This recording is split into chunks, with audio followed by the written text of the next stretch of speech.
आले की गोद में बसे एक छोटे से पहाड़ी गांव की ये कहानी है जहां मीरा रहती थी। हर सुबह जब सूरज की पहली किरण अभी पहाड़ों को छूने ही वाली होती थी, मीरा झील के किनारे अपनी पसंदीदा किताब लेकर बैठ जाती। वो कम बोलती थी, शायद इसीलिए गांव वाले उसे खामोश लड़की कहते थे, पर उसकी आंखों में एक अजीब सा समंदर था, गहरा और शांत।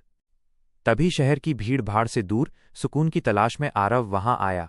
पेशे से फोटोग्राफर आरव ने जब पहली बार झील के किनारे बैठी मीरा को देखा तो जैसे वक्त ठहर गया। न कोई दुआ सलाम, न कोई पहचान, बस एक खामोश नज़र का मिलना। दिन बीतते गए, दोनों रोज उसी झील के किनारे मिलते। आरव अपनी तस्वीरें खींचता और मीरा अपनी किताबों में खोई रहती। कोई शब्द नहीं थे, बस एक दूसरे की मौजूदगी का एहसास था। ये प्रेम शब्दों का मोहताज नहीं था, ये तो खामोशियों का मिलन था। एक दिन आरव से रहा नहीं गया, उसने पूछ ही लिया, तुम हर दिन यहां क्यों आती हो? मीरा ने धीरे से मुस्कुराकर कहा, क्योंकि यहां मुझे खुद से मिलने का मौका मिलता है। आरव दंग रह गया।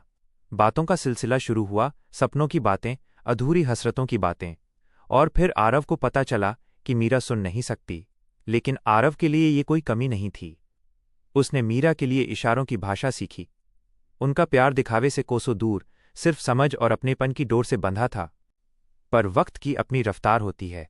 आरव को वापस शहर जाना था।